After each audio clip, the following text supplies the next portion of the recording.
A peer-reviewed study found that Aztec farmers grew 13 times more food per acre than dry land farming. They harvested up to 7 times a year, and they never bought a single bag of fertilizer. What is their secret? They built their farms on top of a lake. No tractors, no irrigation pumps, no soil deliveries. Just mud, reeds, and a canal system so advanced it fed the largest city in the Western Hemisphere. Today, 90% of these farms are abandoned, and the farming method that outproduced everything we have built since is not taught in a single Western agricultural textbook. This is the story they skipped.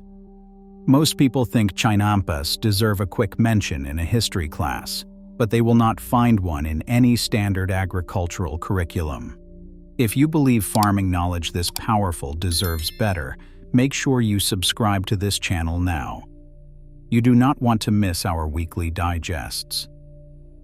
The word Chinampa comes from the Nahuatl word China Middle, which means hedge close to the reed.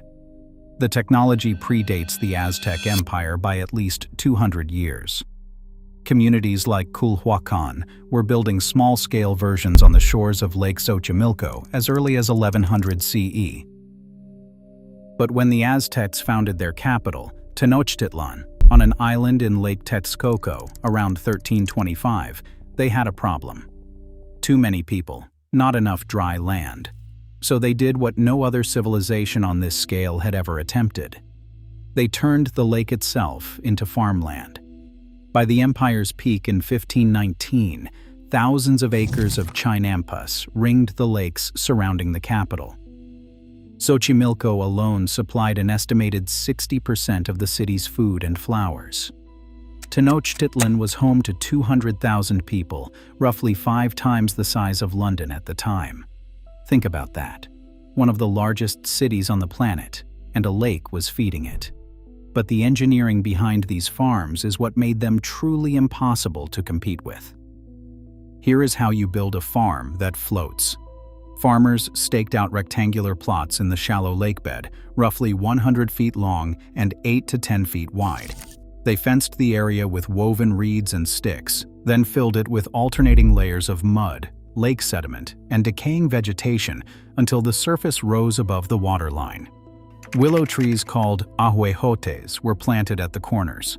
Over time, their roots grew underwater, locking the island permanently into the lakebed. These were not floating, they were anchored.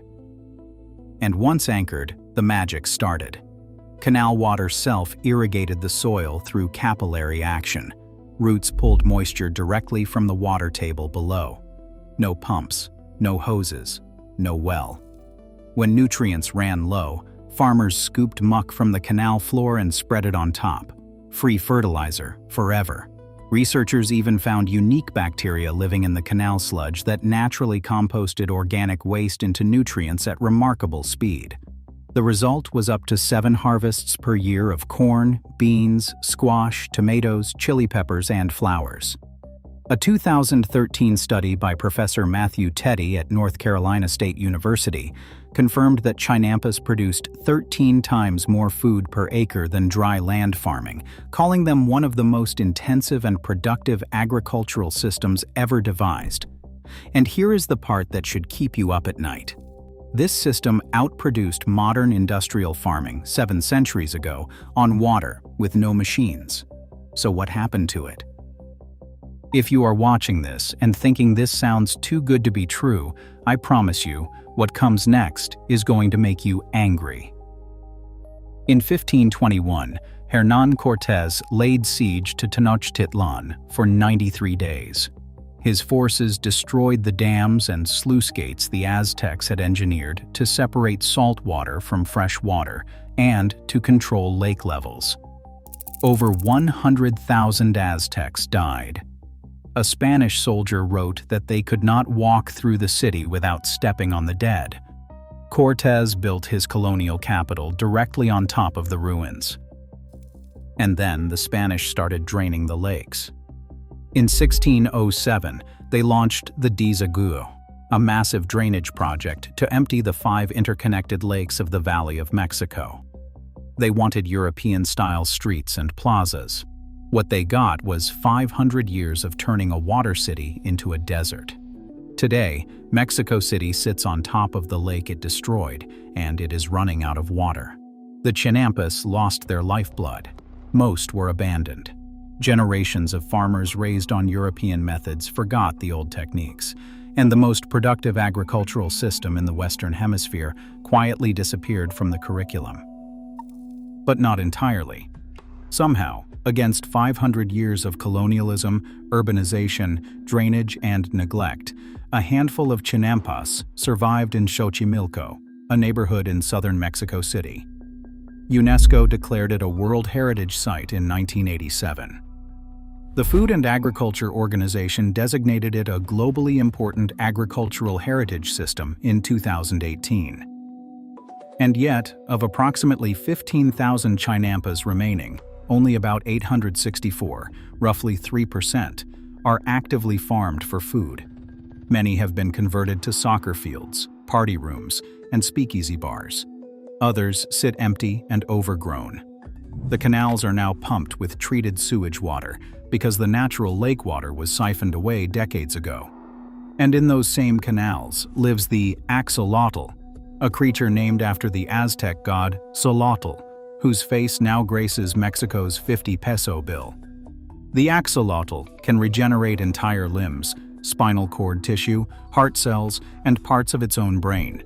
It is one of the most important animals in medical research, and it exists in the wild only here, in the Chinampa canals of Xochimilco.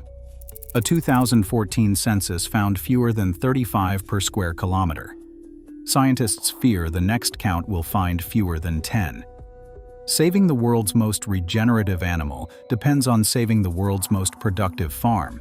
Both are running out of time. But the farmers who remain are proving the system still works. Jose Pais produces up to 100 kilograms of broccoli per day from just 7,000 square meters of Chinampa. A nonprofit called Arca Tierra works with 7 local producers across 40,000 square meters, employing 27 workers and generating over $4,000 per month in crop sales. Some farms cultivate 95 varieties of vegetables and herbs. The farmers still dredge canal mud by hand, still turn soil by hand, still paddle canoes to their plots at dawn because the soft soil compresses under machinery.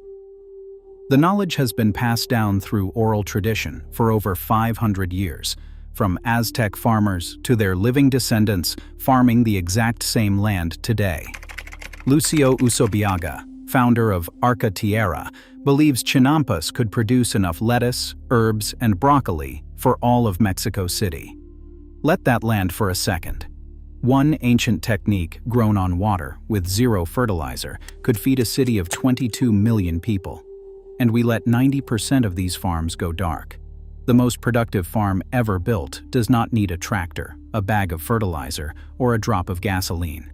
It needs a lake, some mud, and the knowledge that one civilization figured out 700 years ago and another one tried to erase.